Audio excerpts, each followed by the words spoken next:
The first call came at exactly 3:17 a.m.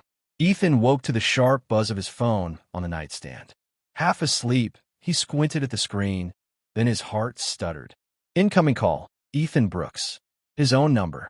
He frowned, assuming it was a glitch, maybe a delayed call, or some prank app. He answered, "Hello." For a moment, there was only static, thin, crackling breaths. Then a voice spoke. It was his voice, but hoarse, trembling like it was being dragged out of a dying throat. "Don't go back to sleep." Ethan sat up. "Who is this?" A pause. Then the voice whispered, "The smoke alarm will go off in 2 minutes." The call ended. Ethan laughed nervously and tossed the phone aside, until precisely 2 minutes later, the shrill scream of the smoke alarm ripped through the apartment. Panicking, he rushed into the kitchen. A forgotten pan on the stove was burning, thick smoke crawling along the ceiling. He turned everything off, heart hammering. That was coincidence. It had to be. The next night, the phone rang again at 3:17 a.m. Same number. His number. Hands shaking, Ethan answered.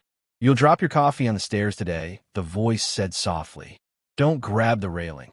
"What are you talking about?" Ethan shouted. "The third step is loose." Click. Later that morning, distracted and unsettled, Ethan rushed out for work. On the apartment stairs, he slipped, hot coffee splashing across the steps. Instinctively, he reached for the railing. It snapped free. Ethan tumbled forward, barely managing to stop himself before crashing down the entire staircase.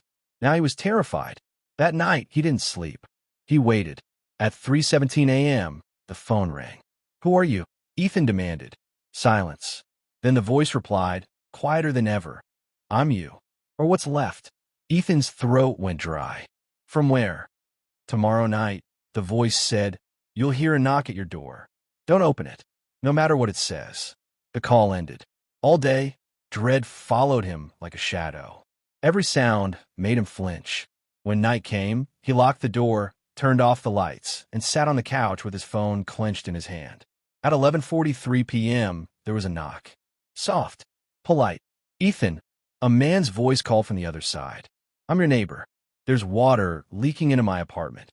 Ethan's heart pounded. He stayed silent. The knocking grew louder. "Please," the voice pleaded. "I know you're in there." Suddenly, Ethan's phone buzzed. Incoming call, Ethan Brooks. He answered, breath shaking. "That's not your neighbor," his voice whispered. "It's me. From later tonight." "What happens if I open the door?" Ethan asked. A long pause. "You won't be able to make the next call." The knocking turned violent, fists slamming, wood creaking. Something scratched at the door, nails dragging slowly downward. Ethan screamed, backing away. Then silence. Minutes passed. Hours. At dawn, the police knocked. They told him his neighbor had been found dead in his apartment. Throat torn open, water flooding the floor. There were no signs of forced entry. That night, Ethan waited for the call. 3:17 a.m. Nothing. Relief washed over him. Until his phone lit up, not with a call, but a recording. A voicemail, time-stamped tomorrow night.